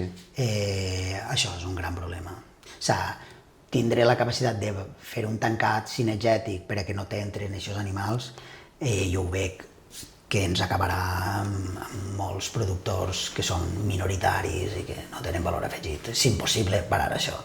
I clar, això fa que el vi siga més tossut, saps? Perquè, hòstia, un pàmpol verd i tot brotant contínuament, vist des de a l'alçada d'ells, vist des d'una perspectiva animal, això és un Edén. Per tant, el tancar-ho és molt tossut. Clar. Molt. Pals de fusta, ballat cinegètic, es tira per muntanya avall. Estem fent una labor molt complicada. No tinc solució, he provat tot. Cables elèctrics, càmeres en llums... No, és un animal molt gran que és de l'Atles marroquí i això, com ha proliferat per la península per una escapada a Múrcia, quan ha tocat la Marina Alta ha dit puf, Ha explotat, Home, ha pues criat clar, com... perquè tu de menjar espart a les muntanyes d'Alacant, arribar així i n'hi hauràs velatge i fenàs per a pastures de veritat, joder, saps? Això és un festival. És tot el que no n'hi ha d'ovelles i pastors avui en dia, aquest animal colonitza l'espai perquè és un animal molt poderós i molt gran. Han desplaçat tot el que n'hi ha. És un bitxarraco tremendo. Un bitxarraco. Nosaltres em va matar un l'ací l'altre dia perquè jo ho vaig penjar i tots escrivint-me i un company meu diu no, però jo aniré i ve a aquesta hora més tard, feia fosqueta i quan puja em crida i es diu es tens dins de la finca una altra volta, diu és brutal el que n'hi ha, estic mirant en la càmera. Ve algú a caçar així? Sí, va vindre un company meu, ve, això l'altre dia, ve aixina, perquè el dia que penja el vídeo l'endemà tornen a entrar i jo li dic els he vist tornar a entrar, diu jo aniré a la poqueta nit i ho veiem i quan puja els veu.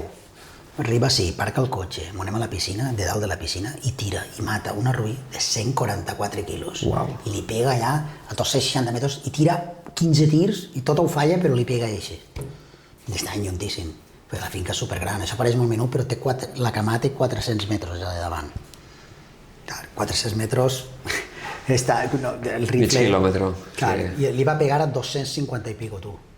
Una bèstia, Rubén, tio, és brutal. No, impressiona molt, impressiona. Jo els he vist de lluny, i hòstia, tio, saps? Que el que busquen aquests que paguen tant és que busquen que les banyes tinguin 70 centímetres. És el capritxo. És el capritxo. Però, bueno, benvingut siga si gestionen una espècie que és una plaga, m'entens? Exacte. I tan bonico que és, saps? I tornant a ton pare, que havien començat en ell, et guardes alguna frase o alguna cosa que t'hagi dit en els moments així de dificultat? Perquè ell va ser dur per obrir algo, per començar un projecte així. Frase... Alguna dita, alguna cosa així? Sempre una cosa que jo he mamat a casa, mon pare i ma mare també igual, perquè els dos han sigut molt treballadors, i una de les coses que mon pare em dia Ciral, perquè tota la terra, no sé, quan em feien xerrades, no sé què, mon pare dia, els burros no volen, saps? I és una de les coses que jo la gasto encara per als meus treballadors, he portat molts equips en la meva vida, és que els burros no volen, saps? No regala ningú res, i a la muntanya està dura, saps? I mon pare sempre em dia això, saps? Mos entrava un javelí, es menjava, mos arrencava 3 oliveres, ho havíem provat de fer tomàquets de penjar i tal, de feina va deixar si no n'hi ha res a fer. I després una de les coses més sacrificants del nostre poet, que jo ho he viscut, siguent xicón, xiquet, xicón, adolescent i tal, és tota la setmana, el dissabte, i el meu germà, sí, el dissabte anem, el dissabte anem. I el meu germà té 4 anys menys que jo i potser no ho ha viscut tant, però tu saps el que és el dissabte dir, tu no venies amb mi? Qui és bo per velar és bo per treballar. Correcte, molt bé. I el bancal és aquesta lluita de l'extraordinari que s'ha perdut avui en dia, perquè diuen no sou val. Per aquesta regla de 3 res es val res, no hem de morir tots igual, saps? I l'extraordinari que jo t'explicava de l'esbarjo no era per vendre oli ni per res, l'extraordinari formava part de la manera de disfrutar de la vida i de l'entorn. No sempre tot és un negoci, tot té també un amor per la teva terra. És una manera d'entendre la vida que és molt mediterrània i que antigament, jo recordo ma abuelo, la manera que tenia d'entendre el bancal era eixa, no era econòmica, la funció era supervivència. Que el número li donava.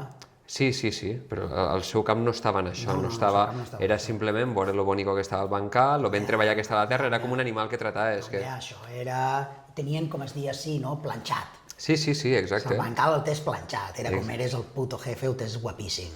Exacte. Això és així, no? Que la cultura del planxat no s'adapta del tot als temps actuals, perquè avui en dia es necessita més superfície per a mantindre una unitat de treball. La viabilitat passa per més superfície per persona que vull explotar. I això fa que tot no estiga tan planxat, perquè allò dels nostres abuelos era brutal, a part de la capacitat de treball.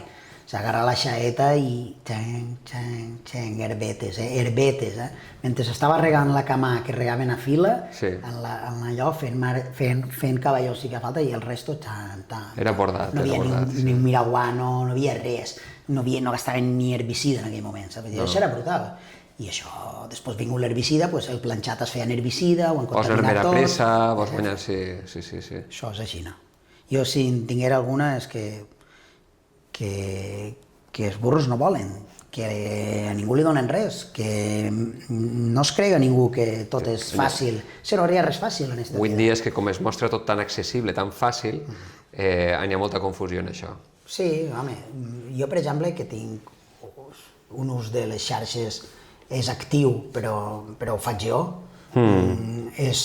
És algo que faig perquè alguns restauradors al principi, que jo això no ho tenia, em diuen, hosti, per a vendre el teu oli és molt millor que tingués algo de xarxes socials perquè per darrere els clients volen veure la història, no sé quan, jo començo així, no? I la veritat és que jo pense que mostre coses boniques i no faig res dramàtic, també per la meva personalitat, però a la feina es veu. Sí, t'imprimeix un caràcter, la muntanya és inevitable que t'imprimeix un caràcter, és dura. És dura. Això està clar. Sí. La muntanya és dura en totes les seves variants, vull dir, des de la pastura, treballar a la muntanya, tan bonic que pugui ser, treballar a una estació d'esquí, perquè allò és anar a esquiar. Sí, allò són 4 mesos de l'any, el resto estàs treballant allà, no n'hi ha ningú, estàs a 2.000 i pico metres, no sé què, vull dir, la muntanya sempre té aquestes coses, siga on siga, saps? Vull dir... En tota la treballada que has fet, que m'has mostrat abans, que és una locura boníssima, una locura sana. Una locura sana. A mi m'ha impressionat molt tot el tema de les fontetes. El tema Espouets ve a partir d'ahir, de que és una zona de molta font, molt de pou, ve per això? I per què es pot conrear tant i s'aprofita tant la muntanya és gràcies a aquesta aigua. És a dir, quan creix el moment de l'expansió de la pansa, segle XIX, segle XX, quan desapareix, segle XIX diríem, aquests pouets eren la clau per a poder fer raïm així. És a dir, tu imagina plantar alguna cosa així que a l'estiu no ho pogueres regar. No podries fer-ho. No pots fer-ho. Ho cavaven, ho tonyaven, ho arreglaven brutal, però li posaven una boca d'aigua. I després, quan tenien el raïm, ells, l'únic que s'aplicava en aquell moment perquè la pansa eixira bé era caldo bordelès. I caldo bordelès és una pedra de coure en aigua, que tens que posar-li aigua per a poder aplicar i pintar allò que ho pintaven. Els pouets es fan, són pous que venen lligats a la infraestructura. I quan un pou era més bo, ahir feien una caseta. Quan donava més aigua, perquè la riquesa... Són antigues casetes de renta agrària. Ah, sí? Que són on s'arreplegava tota la renda i es baixava. Però esta té un fornet d'escaldar, el meu veí també té un fornet d'escaldar, vull dir, així es feien la pansa. Així hi havia 2 eres de batre blat. Es feia el blat. Increïble. Això és increïble, el que es treballava. Sí, que caminant a Pedreguer que el pot portar 1 hora i pico, no? No, 45 minuts, penso jo. En animal i això sí que es passarien 1 hora i mitja. Eren allà en la burra carregat de garrofes, saps? Bueno, és igual com allà al barranc de l'Infern, tota la ruta al barranc de l'Infern, anaven a les jovers... a l'altre costat, Exacte, creuaven per a poder conrear, replegar meles i... I aquelles casetes de jovers es vindria a ser so. Sí. És el que es quedaven allí per l'estiu per a fer la renta. Hi havia que aprofitar tota la terra, tot el que podien. Feien figues seques, feien garrofa, feien cereal, feien les olives, anava tot. Increïble. És molt increïble, la feina dels avantpassats és brutal, vull dir, lo d'avui en dia... Avui en dia... Tenim totes les ferramentes. No res. I t'agradaria que els teus fills continuaren el projecte? Home, els fills al final fan el que volen. Exacte. Jo d'això en tinc completament igual. El que sí que és una cosa bonica és que soc de família, jo ho he fet que siga una empresa sostenible i t'explicaré una cosa que és una cosa que s'estudia empresa i l'entendràs. Dins de l'agronomia, heretar terra, si la terra és productiva, perfecto, però no deixes de ser un llaurador, un agricultor, un pagès, que és un ofici de fenestrat, que es diu. O sigui, un ofici és a dir, el que produeix els aliments per a que mengem no està ben vist, és com un mísero, no? I al final treballem amb immigració perquè els de sí no ho volen fer. I això és una. I després, els projectes que tenen transformació de producte, saps? El que són indústries de transformació, saps? No és el mateix heretar un bancal de ceps que heretar un celler amb una marca, amb un prestigi. Per a uns descendents és molt més fàcil i molt més xulo fer-se fotos perquè tu portes el departament de màrqueting, estic exagerant, i portes vendes i allò que va fer el teu avantpassat que estava tronat, tu ja això no ho fas, però mira, mantens el patrimoni perquè ha agafat una inèrcia. Això és el que una mica jo estic fent i el que he fet, saps? Si queda alguna cosa i el dia que jo ja no estiga, això és un negoci, home, doncs un negoci viable i bonic, que és el que he intentat jo d'alguna manera transmetre als meus fills, perquè hem viscut així des de que són xicotius i hem vist créixer des de zero. També m'han vist treballant tots els dies, però disfrutant a la meva manera i disfrutant de les coses que m'agraden. Vull dir, al final, això és un projecte de família, és un projecte passional i si no, no es poden fer, m'entens, Rubén? No, totalment. I ells com s'ho viuen ells? Ells ja ho disfruten? Els agrada l'entorn? Clar, jo ara tinc una filla que s'ha fet més major i està a l'edat de que, clar, jo sempre vull fer faena i tal. Si està la meva dona, perquè ella treballa a l'hospital i té torns, i això, pues, si poden estar fent l'artista, pintant, banyant-se, no sé què, pues, potser estan més en ella. El meu fill pues, és un xiquet i és més, pues, en això és més sapastre i més de la faena, pues, em ve amb mi a veure com treballem, a veure no sé què. Ara, si no està la meva dona, els dos venen amb mi. Si jo un dissabte estic quedant-me així, perquè ells saben que jo no tinc temps, que durant tota la setmana treballo a la meva consultora, per les tardes estic així, i resulta que ens demanen oli per al dimarts i l'hem d'envasar el dissabte, doncs el fem. Si tinc que plantar i tinc que estar en la retro, doncs ells estan jugant al costat o estan lligant. Clar, però un xiquet jo penso que és magnífic aquest entorn, és criar-se, sí. Això és el més bonic del món, per a mi. Sí. Un altre dirà, no, pero ¿qué dices, hombre? En lo bien que estamos aquí en la avenida no sé què. Sí, pues diferent. No, perquè pot passar això, no? Que tu tinguis una passió i els fills totalment diguen, no, escolta, que jo mis bitxos, a mi tot això no... Però jo penso que era algo molt genuí, molt natural, que un xiquet, si no ha vist una... És com... És lo natural. Ens han creat milions d'anys en la naturalesa. Això és el que jo buscava. Sí. Això és el que t'havia parlat de criar... Criar així, no? Natural. Sí. Que ens havíem criat nosaltres un poc. I algun bancal, algun arbre, algun element natural d'ací la teva parcel·la que li tingués especial estima? Home, clar. Jo li tinc estima a les oliveres que va plantar el meu pare, perquè les planta ell, i el meu pare ja no està. I això ho recorde perquè ho he regat jo, ho he plantat en ell i això m'acompanya. I li tinc estima, clar que sí, tots els bancals plans, l'escaleta de la coroneta i tot això. I després tenim una cosa que era de la meva família, dels meus avantpassats, es diu Espenyes, que dins del barranc del Bosc eren les terres d'un germà de m'abuelo, que és el tio Juanito, és el tio de mon pare. Però, bueno, mon pare sempre li criat així, nosaltres també li criat tio Juanito, quan anaven a les estreres anaven a veure, perquè m'abuelo i ell és que s'assemblaven, no? Sempre estaven junts. I teníem allí, aquella zona, tenim cervals, cerveres.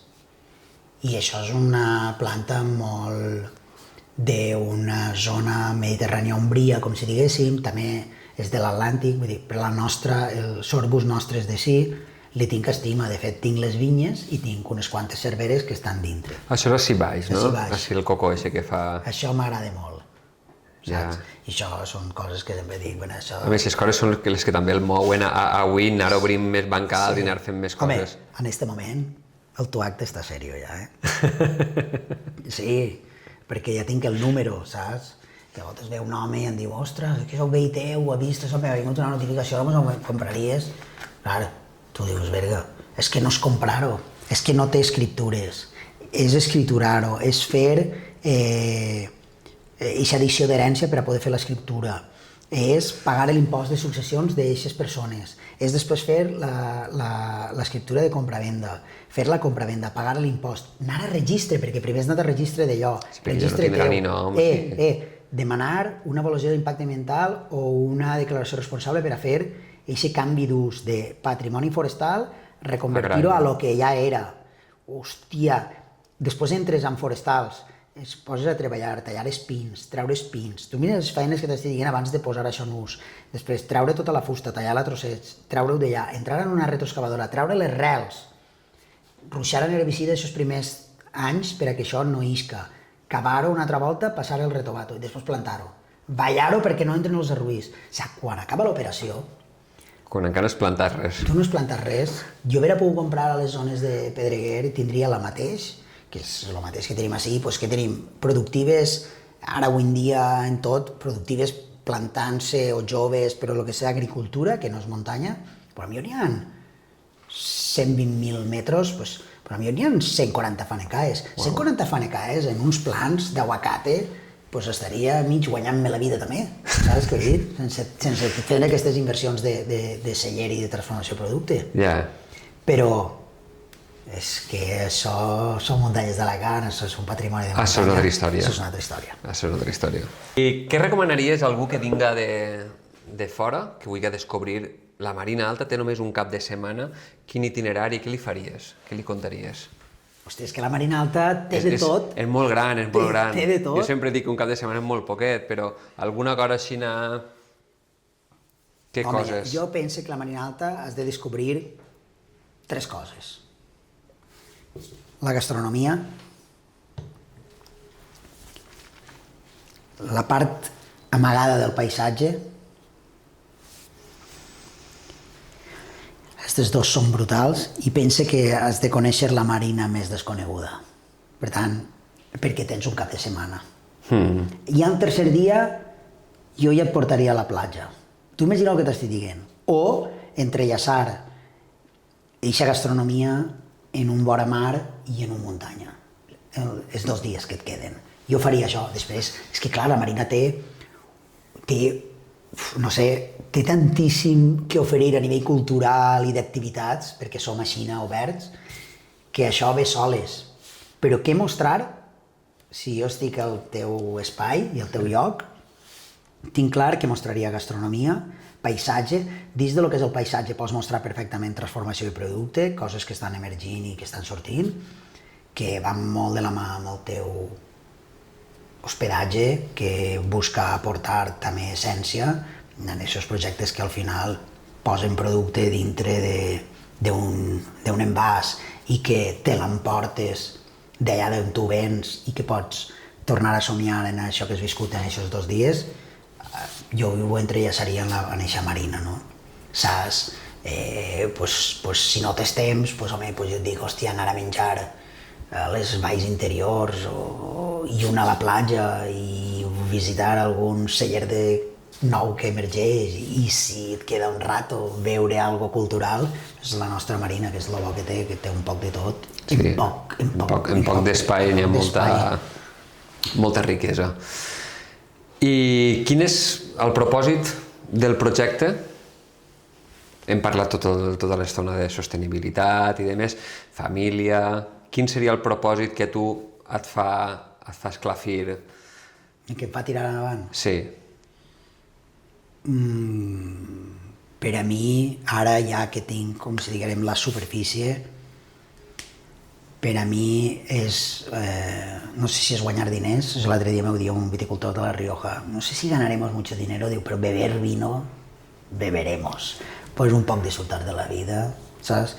Vaig marxar jove, saps? Tu potser coneixes una vessant meva i potser la vessant professional que tinc és molt de treball, molta responsabilitat, encara que potser tu ets d'un poble i tu et coneixen tota la vida de quan eres un xicó, em pareix que no hagis marxat, saps què vull dir?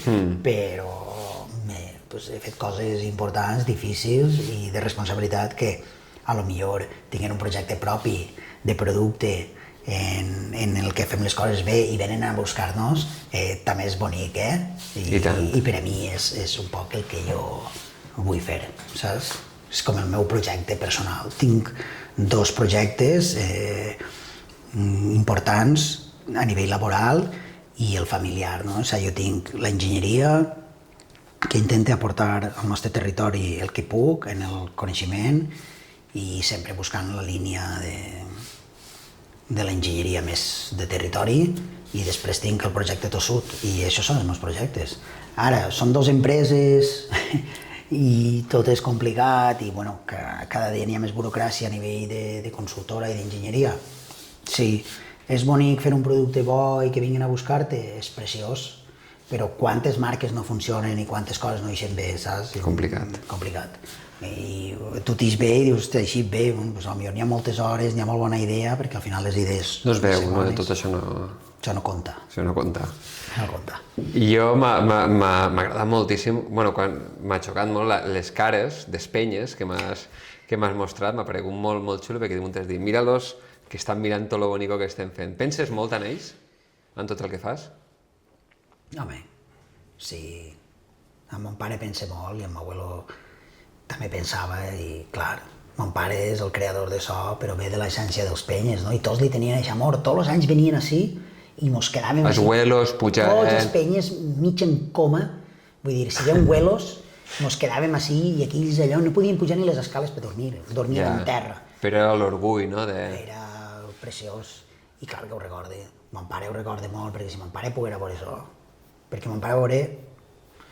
És a dir, mon pare va faltar farà 3 anys i va agafar una malaltia, un càncer, que d'això que dius, hòstia, l'he agarrat tard i no ho treus. I ja havia vist els primers 5 anys meus. Però clar, els últims 2, que és l'equipament del celler, és ara que tindré una almàssera, que si mon pare veguera això li agarra un patatús, saps? Això em sap greu que no ho hagi vist. Suposa que tot és energia i potser ho veu d'un altre lloc. Jo què vaig fer? En un artista, m'agrada l'art, el meu pare dibuixava i tal, i jo ho aprecio això, doncs vaig cridar a un artista i vam fer les cares de Mauelo, mon tio Juanito que vos contava antes, els Penyes, que són el Juan i el Penya, que eren dos fadrins, i el Pedro, el Bombo, i mon pare, no?, com al mig. I al final els tinc a tots, que eren este morret de Sidal, que eren dels Penyes, els tinc ahir on tinc la piscina mirant cap a lo que és la Vinya Nova, i mon pare antes de faltar em va dir, estava malalt, em va dir, no compres això d'ahir davant, quebraràs. Això és molt difícil d'arreglar, però durant tota la vida em dia, si em tocara la loteria compraria això i tindríem tota la muntanya ahir davant i no sé quantos. I jo, quan tenia el cap calent, i vaig dir, hòstia, això, tio. Vaig comprar davant, que això sí que mon pare deia, això sí, perquè té el pouet. Van comprar els tomaqueros, i just els tomaqueros en la part de baix, això són unes famílies, vam trobar la font. Jo quan vaig trobar la font, ja sabia que en eixa font, a la part de baix tenia que posar una bassa, tenia que comprar-ho de baix, però el de baix era molt gran. I caminant per dins amb els meus fills, per dins dels pins, i veient allò si es podria recuperar o quebraria, saps? Ho tenia dins perquè el meu pare ja havia faltat. I un dia vaig mirar al cel i dic, pare, perdona, però mira-ho des de dalt, vaig arreglar-ho, i així no ho he fet. Molt bé. I tota aquesta part de davant tan bonica, ara l'ha complementada amb la part que t'he ensenyat a l'últim passeig, que és mirant al nord i que està resguardat d'estos vents més càlids per a fer tots els blancs, que t'he dit que ja miren cara al nord i puc fer més acidesa i puc fer coses fresques i seques, que és el que jo vull fer així, m'entens? Molt bé, molt bé. No, és una passada tot el que has fet. I en 10 anys com el veus, això? En 10 anys ja ho veig acabat. Ho veus acabat? Sí, completament. Sí, jo he fet això en 9 anys. En 9 anys. Jo ho veig abans. La meva idea és 5 o 6 anys més ho tinc. Ho tens ja polit. Sí. Clar, perquè pensa que jo en els drets de plantació, si donen 3 anys, jo en 1 any o 2 ja estic plantats. I com ara ja té la inèrcia, ja és molt diferent. O sigui, lo complicat és nàixer. Sí, fer la base. Fer la base. La base, no. Ara tu dius, què estem fent? 4.000 botelles d'oli? Què estem fent? 4.000 de vi? home, són 8.000 botelles, benvenudes, ja tinc alguna Clar. Ja tinc gent que m'està ajudant així tots els dies, perquè Home, tenen nòmina. el més complicat és fer la base. Bé, això és vamos, quan vaig vindre jo sí, i estava arreglant a casa, les oliveres mon pare feia com 6 anys que les havia abandonat, i ho vaig tallar tot, vaig deixar tot troncs soles, i em vaig apuntar al comitè d'agricultura ecològica, quan va vindre l'inspector va dir, mira, rebrotaran, dic, sí, home, sí. Vull dir, això naix des de zero, saps? Però, bueno, sempre en eixe llegat i en eixe naixement, no? D'una caseta de refugi, avui en dia, pues, clar, te dius, hòstia, la teva dona va vindre, perquè la meva dona és de Lleida, i dic, això com va vindre? I dic, hòstia, vaig tindre que fer molt bonico tot per a poder vindre, perquè convèncer d'això, el camí és merda, però era basura total. O sigui, això és un camí que porta al cor de la muntanya gran, és un camí que s'ha reivindicat moltes vegades d'arreglar-lo per a la prevenció d'incendis, per a l'estratègia de generar estos mosaics agraris, només es generen si tens accessibilitat, si no, no puc pujar en tractor. Si no puja en tractor, tu no arregles la teva folla del costat del camí.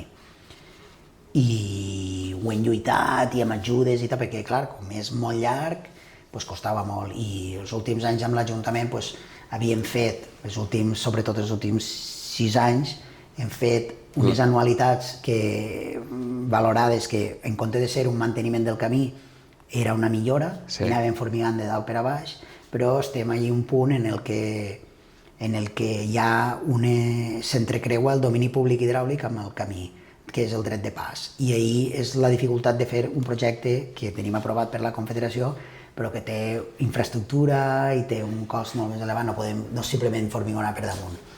I és una llàstima perquè ara tots en boca tenen lo dels incendis. Correcte, jo estava pensant el mateix. I és que ara tots ho tenen i és que ho has de fer, és que aquesta vida s'ha de fer. Si fas una bona carretera faràs accés a que la gent conreï les terres i això és un tallafocs natural, el que tu tens és un tallafocs, això no va a cremar-se mai. No, això no va a cremar-se mai. I si tu pogueres fer al costat i costat de camí, que ho hem fet, vam fer un projecte molt bonic, amb una ajuda de la GVA i una altra de la DIPU, hem fet un projecte que al costat del camí eren pins que pràcticament es tocaven i això ho vam fer recuperació agrària. No segueix el manteniment que deuria, perquè això deuria ara estar completament llaurat i així no seria tallafocs, però sí que no hi ha continuïtat de copes. Algo s'ha millorat, però és veritat que tampoc hi ha hagut inèrcia de ningú voler conrear a les vores. Jo tinc allà els bancals a una curva, però bueno, a poc sí que és veritat que quan vam vindre a viure nosaltres, ara viu gent a les casetes que eren existents. És que el moment que hi ha veïnat... I ahí dius, és veritat que hi ha 4 casetes que viuen? Sí, 4 i uns veïns que sempre han pujat, tots els dies pugen. És a dir, són 5 casetes que n'hi ha i ara vindrà un xicón, 6. I dius, hòstia, les 6 casetes que hi havia, les 6 s'arreglaran. És que aquestes casetes, que dins d'especial protecció paisatgística és el que ja no es pot edificar res més, però si això és existent, això manté aquest patrimoni al d'entorn. I al final aquests mosaics són agradables al paisatge, per a fer senderisme, per a fer mountain bike, per a fer diferents activitats, perquè veus aquests enclaus on lo antròpic et dona seguretat, no? Això és així, no? Bueno, el bon rotllo es contàgia. Si de sobte comença a haver gent que rema cap ahí, però al final és positiu per a tots. I el camí ha sigut això, sense camí no hi ha accessibilitat, sense accessibilitat no hi ha recuperació, sense recuperació no hi ha defensa per als incendis forestals. I el problema de les nostres muntanyes a la Marina, que tenen aquest abandonament, i totes des d'Espanya, que és el que s'està veient ara, que hi ha un abandono de l'Espanya vaciada, que li diuen, que és, al final, tots els fills de tots van anar a treballar a les ciutats i allò s'ha quedat perdut, és que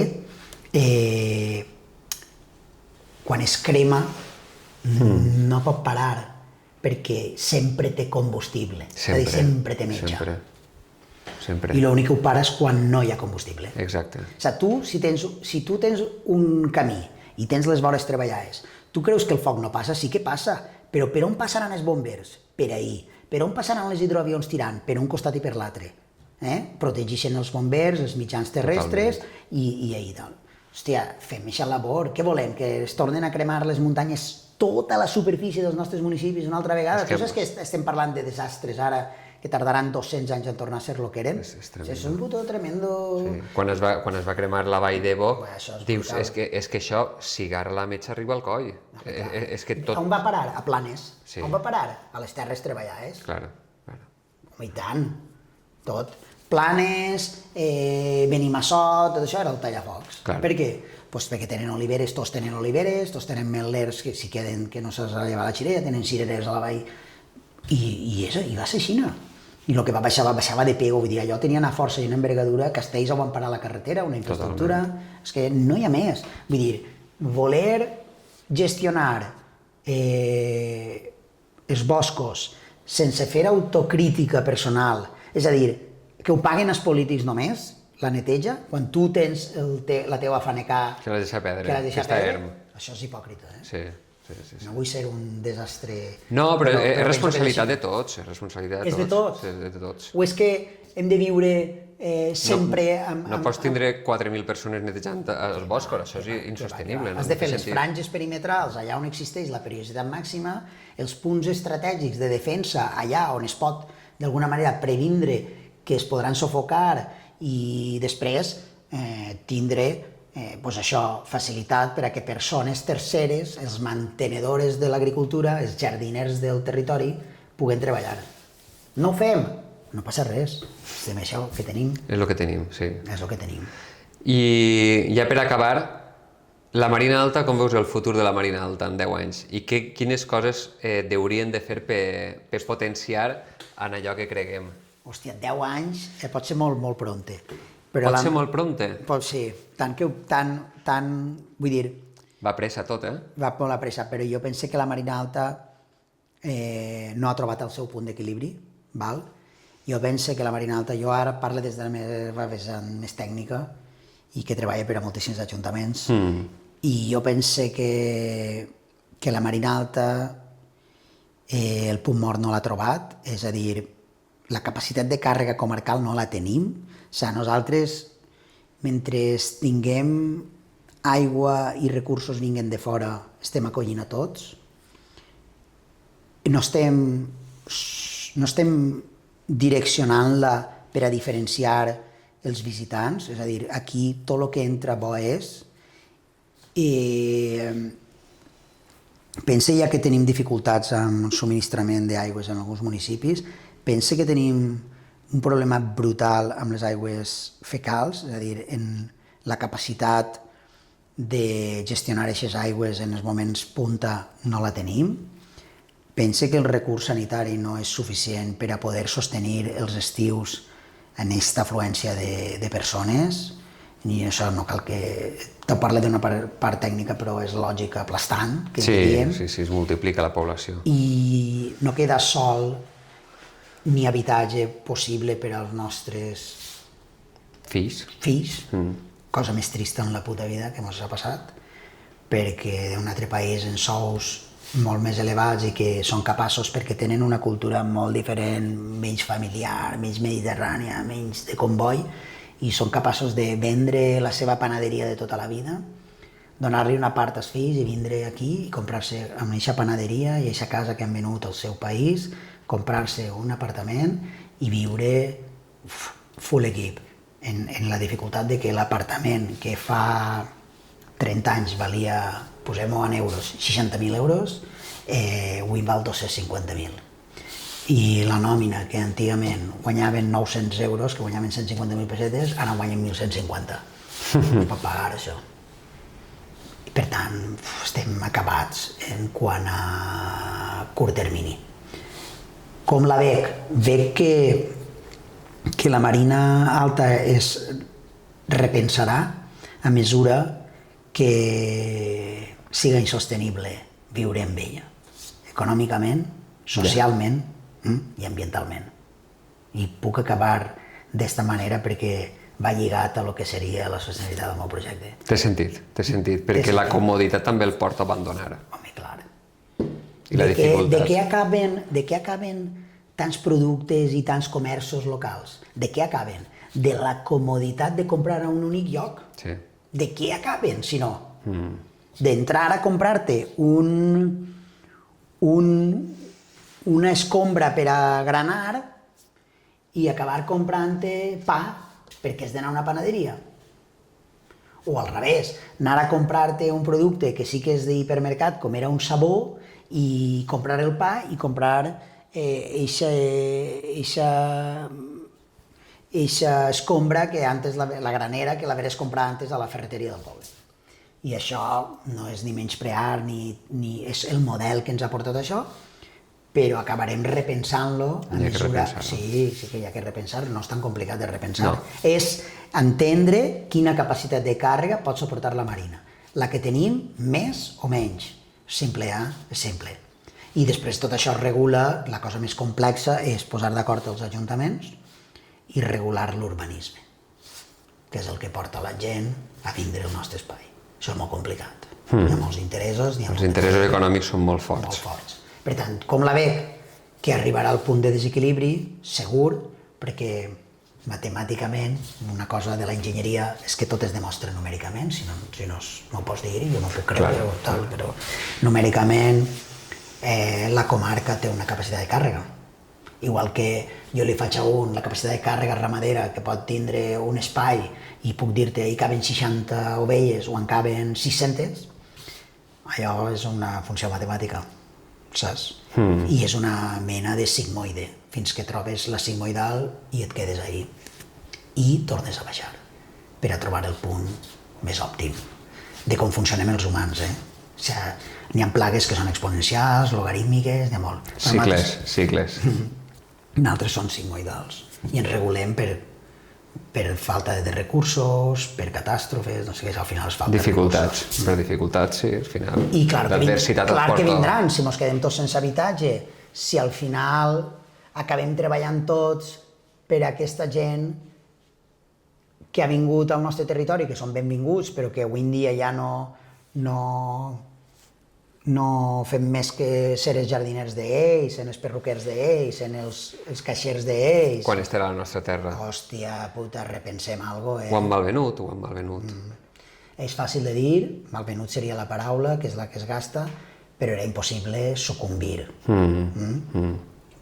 No sucumbir, diria. No sucumbir. Era impossible. La inèrcia el porta, això. Home, tu. Ara ho veus. Home, tu, sou 3 germans, no podeu pagar-li la casa al pare perquè tot es valorava, no es mira l'amor a la casa, no es mira res, només es miren els diners. Per què? Perquè han vingut els de fora a pagar molts diners. O si no, els dirien, mira, aquest germà ha estat tota la vida enamorat d'aquesta casa, anem a veure com ho podem fer. Això no es fa. Hem arribat ahir. És com és. Per tant, com ho veig? Jo veig l'esperança, però no m'ha arribat a trobar el punt d'equilibri. M'has entès? No sé quan serà la sigmoidal, però deixem-ho ahir matemàticament. La insostenibilitat ens farà repensar la Marina. Comença a haure ja alguna de pensament amb això. Sí. Saps? Gent com més així, que ja tenim 40 i picos. Veus les coses, has vist diferents cicles i veus que ara estem al final Estem al final del cicle. Sí. Hombre, mentre els nostres pares treballaven, com més hores fes, més diners guanyaves. Ara ja no. Per tant, els joves ja no volen fer hores, perquè no més hores guanyes. Hem arribat a un punt que hem trencat aquesta capacitat, i per tant, l'única manera d'enriquir-te que és vendre el territori, vendre el patrimoni, i si el teu patrimoni ja no dona sostenibilitat al que ve darrere teu. Estem ahí, La sort és que es viurà d'herències i es anirà fent. Això és el que queda. I per tant, quan passa això, has de repensar allí on estàs. Saber-ho veure en el moment. Sí. Fem un brindis. Ahí, màquina. Obertament. Vinga, per un futur... Tot el que comença acaba. acaba. I si has arribat fins ací, ens imaginem que este podcast t'ha agradat. Per això, et demanem una cosa molt senzilla. Segueix-nos, deixa'ns un m'agrada i comparteix este episodi amb aquesta persona que creus que també el disfrutaria. Este podcast és una iniciativa patrocinada per l'Hotel Mardenit, rural i modern, a Ordo, al cor de la Marina Alta. I recordo, dia que passa no torna. mardenit.com